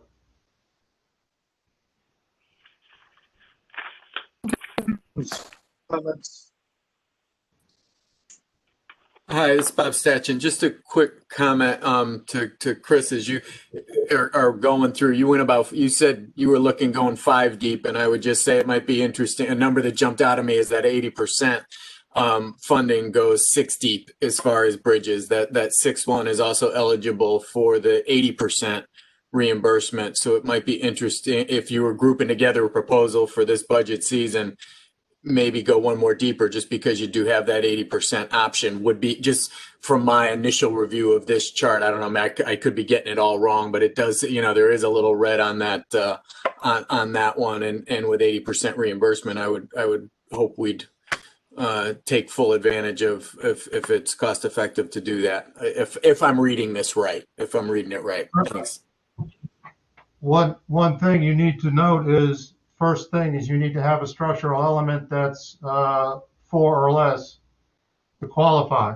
So while a bridge might have a sufficiency rating that's less than 80%, it might not qualify for funding yet.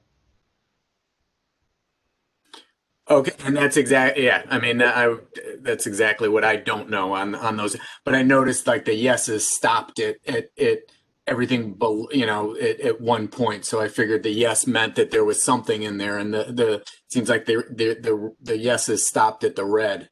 And so it seemed like there might be some. I'm just throwing it out there that the 80% gets me excited when I see the federal government's going to be paying 80% for something.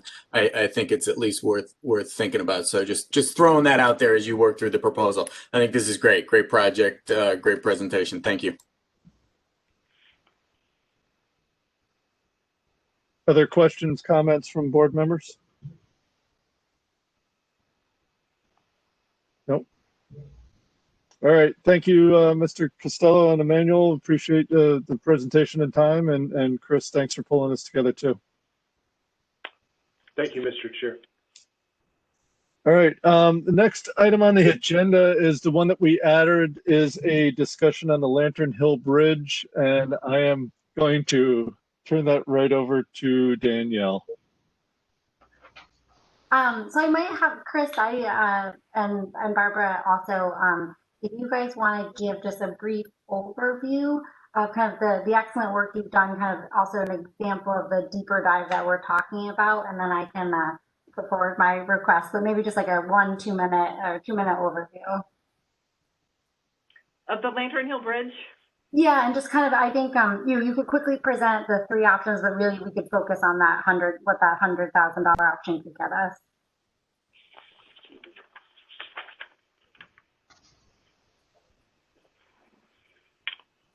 I think, Chris, I saw the email. Chris and Barbara, I saw the email that came in with the 3 different options: the full replacement, the option 2 of the 3-phase where the 100,000 could work, and then the option 3 of do nothing. So if maybe you could summarize that, because that did not get sent around to the other Board of Finance members because it was just the original draft. So if you could kind of just highlight that and kind of step us through that real quick, that'd be helpful. Sure. So Lantern Hill Bridge is a great example of a bridge that had a certain planned obsolescence. It was programmed and it was not funded. And so looking forward as an engineer, we wanted to know, we knew it was in bad shape. So we had WMC structural engineers perform an analysis of its load rating. They determined that with no repair methodologies at this time, structurally, it was at a level where we had to reduce the load rating. So looking forward, as with any bridge or any structure or any asset, we have 3 things we can do. We can totally replace, we could repair, or we could do nothing and maybe minimal repairs. So WMC had offered to us 3 potential repair methodologies for interim structural repairs. And they put numbers together. So in the interim, if we wanted to continue, for instance, with an option 1 of just a repair, for conversation, this repair methodology for $100,000 might give us another 5 to 10 years out of that to extend the life of that structure to be utilized at a lower load rating, and it would cost approximately $100,000. And that would give us some time for, pedestrian type vehicles. It wouldn't be your large fire trucks. It wouldn't be your completely loaded, sanded vehicles, from Public Works. But for $100,000, they could do interim structural repairs to at least extend the life of that bridge for the residents of both towns for maybe 5 to 10 years. And that was one option. And then they had additionally, we had asked them, what would it cost if we extended those additional repair methods, deck repairs, much more larger structural repairs. And they roughly said it would be $250,000 to increase that load rating up back to, I believe the load rating was 20 tons. And that would give us our emergency vehicles, our sand trucks, our large Public Works trucks, and residents, of course, in their vehicles. But now we're up in the realm of, $350,000 for a bridge that has its correct load rating, but nothing's been done as far as, the angle of approach, horizontal geometry, and items like that. So just wanted to offer that to the board to consider, that we could keep the bridge open. We could do some repairs. It would be an investment of money. It would give us a short duration of time at a lower load rating. And then the third option is to do nothing. Now, ultimately, if we did nothing, the bridge would eventually meet its demise, its planned obsolescence, and they have recommended, given its current state of disrepair, that we would be looking at closure. So, you know, a rough number for closure, to make it safe for the traveling public, we'd have to put up signage. We would need a proper turnaround area to facilitate, you know, an SU-30 or a bus, a truck, an oil truck, those types of things. You know, we put together a quick estimate, $15,000, $20,000, and that's just for our side of the bridge. So that gives you an option looking forward with regard to, rather than just a complete replacement, if you wanted to buy some time to look, digest all the numbers from our bridge inventory and look forward. It's something that we would have to do in the immediate future, because the recommendation from the structural engineer is to close the bridge within 6 months, given its current state. Thank you, Chris, so much. You did that much better than I could. I think just to suffice it to say, we talked about this at length at the last meeting, but thanks to Chris and Barbara and Jay and his teams kind of really quick work and turnaround, we were able to come up with these options. I did meet today with the Ledyard mayor. He gave a verbal confirmation that if we went with the $100,000 option, they would split it with us. It would go a long way, I think, for a neighboring town. I think, as you guys remember, we did sign a legal MOU to do this full replacement under a previous first selectman.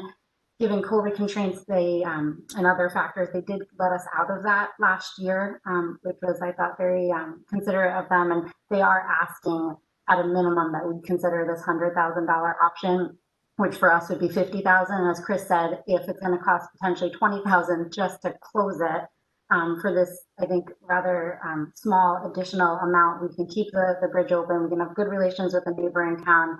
The Stonington resident who goes over this bridge every single day won't have to go with the workaround that they're very concerned about. Thanks to Mike Fauerbach's great suggestion, we did also follow up about the Pequot Fire Department.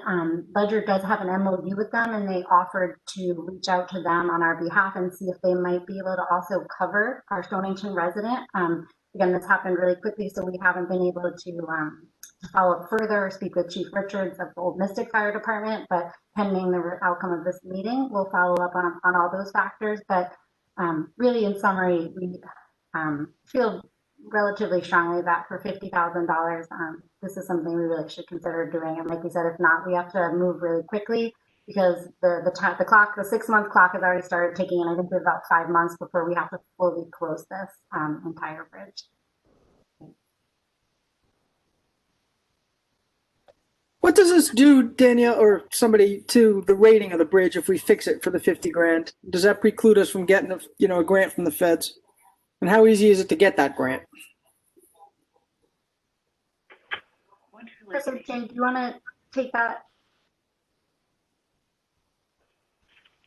Jay, could you answer that for us, please? Sure. Let me clarify the repairs a little bit. The $100,000 addresses, there's an immediate concern. When we were there inspecting the bridge, we found that the southern abutment, which is the Stonington side of the bridge, was undermined considerably by scour activity in the stream. So that's something that really needs to be addressed immediately, and that's why we said if you don't address that item immediately, we really have to recommend you close the bridge. So that $100,000 just addresses that one item as far as an immediate need for the bridge. The structural capacity of the bridge, the load rating, is strictly related to the deck, which is inadequate. So that's a separate item. And then the third item in the cost estimate was safety repairs for the roadway, because the bridge is pretty narrow. So as far as funding goes, I think there would be items that would still qualify the bridge for funding, but one of the items that qualifies it is the narrow width of the bridge. So if you were to get funding from the state or the federal government, they probably would require that you widen the bridge to get a minimum width there of probably 20 or 22 feet, which would be difficult to do on the existing substructure of the bridge. So in other words, this doesn't hurt us in terms of getting money from somebody else to pay for a more permanent repair? No, I think it really buys us time. It buys us time so we're not closing it in 5 months. So Jason, are you gonna come in? Yeah, no, I don't object to that, but are we gonna, how does one go about getting one of these grants? Because the thing isn't going away. So, are they automatically given out? Or, I mean, are we gonna start that process concurrently? What are we gonna do? Well, if you're going to apply for funding for this bridge, I believe you're going to have to do a replacement in order to get any funds. I don't believe they're going to fund repairs that don't bring the bridge up to current standards. Yeah. Well, I know. I'm talking about a replacement, which we'll be staring at 10 years down the road anyway, probably, right? Right. Yeah, unless I have something wrong, we were already approved through the local bridge program, through the state, for reimbursement for this bridge. And that's why last year when we went through this item, there was that urgency that it would expire in August of this coming year. And again, Chris or Jake could correct me if I'm wrong, but I believe we're kind of out of the program, but you can re-enter at any point. But that is why it would cost so much more, because we have to do that full replacement and meet all the state standards. But Lynn, I think suffice it to say, no, I think if we do this small thing, it gives us time to then reconsider, look at it. And as long as that program is still in place, we could reapply.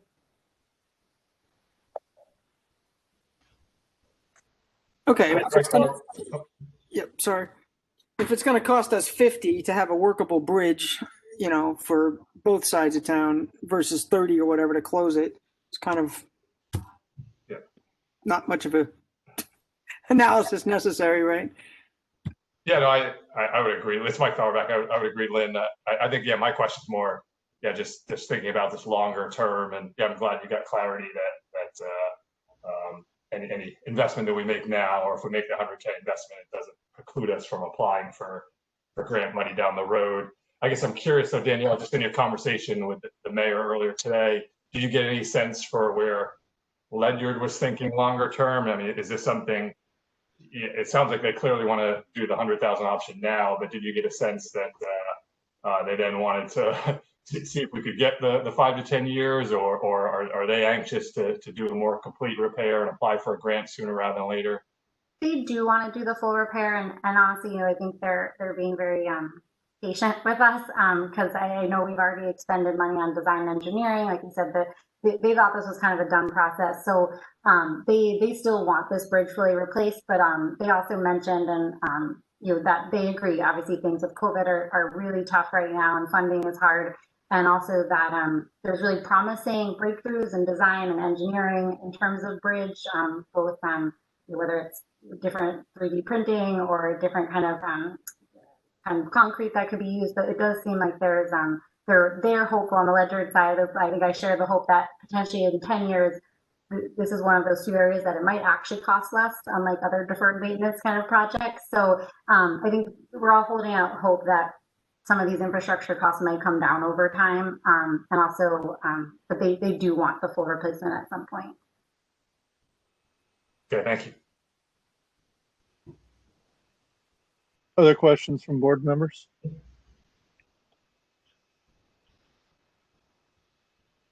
So, Jim Sullivan, I guess this is a question from you. I probably need a motion to approve $50,000 for this, but where are we going to take it out of?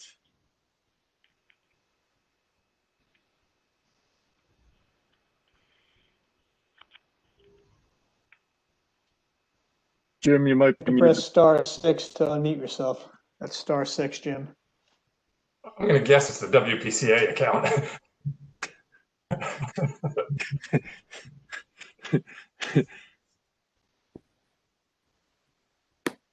Jim, you there? You're muted.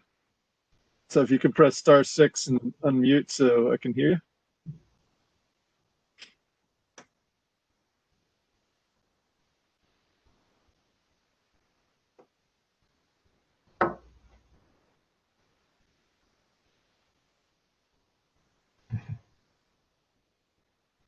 Jim, you there?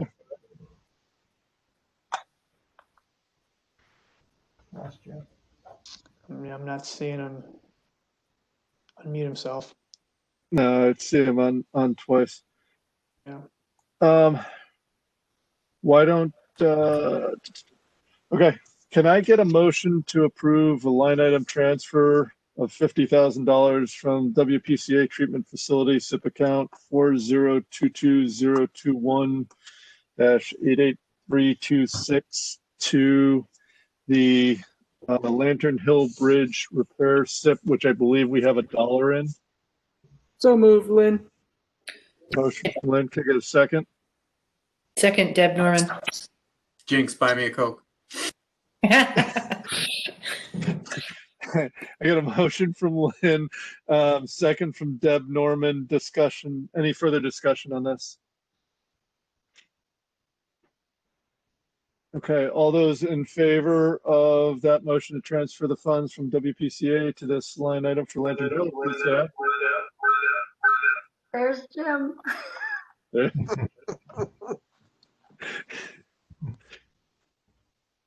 You with us, Jim? I'm afraid to Can you hear me? Yep, there you are. Yeah, it's my internet went down and screwed it. I don't know what. I'm on the computer and the phone, and the internet went down and took out both of them. So, but I did hear your motion, and that sounds correct. Okay.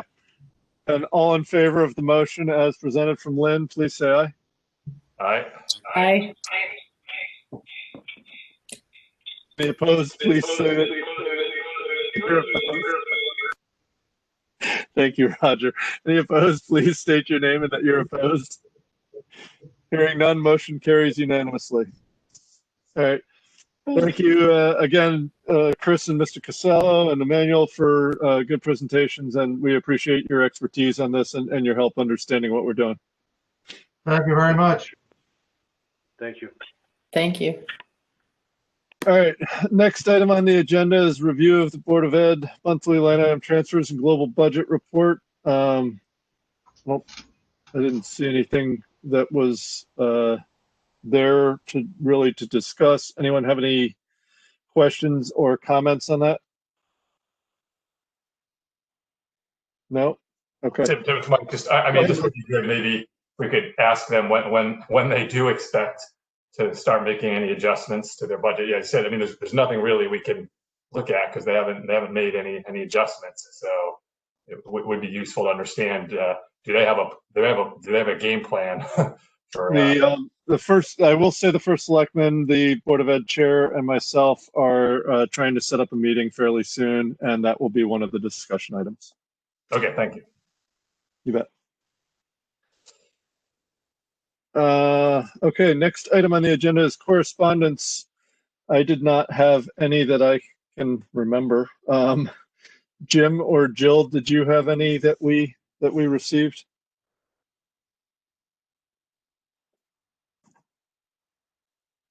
As we say in my industry association, silence is acknowledgement, and so we'll say that there is no correspondence. Liaison report, SIP liaison report. Lynn, anything? Yeah, the only thing is we got a meeting coming up on the 27th of January from 9 to 12, a virtual meeting where, the SIP requests will be presented in their full glory for anyone who wants to attend. That's it. It's going to be a good time. You should all come. Sure. We'll go right into good times with WPCA report. Actually, that one has been supernaturally quiet, and which generally for me is cause for alarm. But nothing. I have nothing to say. So take that. Board of Ed liaison report, Mr. Frischman. At this time, Mr. Chairman, I have nothing to report. Any other liaison reports? Hi, Tim. It's Mike. Just one quick update. Linda sent an email. Our tax collector sent an email just with the status, and you guys have heard me say this before. Good news in terms of we continue to trend above. Our collections continue to trend above the point that they were at the same point last year. Although, again, I think you heard me say this at the last meeting, January is a big month. So I think that the next report at the next meeting will be telling. And then she did also indicate that per the governor's executive order, we did have to offer residents the opportunity to apply for tax deferral. And so that was appropriately advertised. And she just indicated that as of today, there were only 10 applications for deferral. However, those deferrals can be requested through January 28th. So that's the current status on collections. But again, we'll that next month will be a more telling report, I think. Thank you, Mike. Any other liaison reports? Hearing none, I'll entertain a motion to adjourn. So moved. Second, Deb Norman. The only one I knew was the second from Deb, and I'll give Glenn the original motion. I will not entertain any discussion. There is no more business before this board. We are adjourned. Thank you all. Bye, guys. Have a good night. Bye. Good night.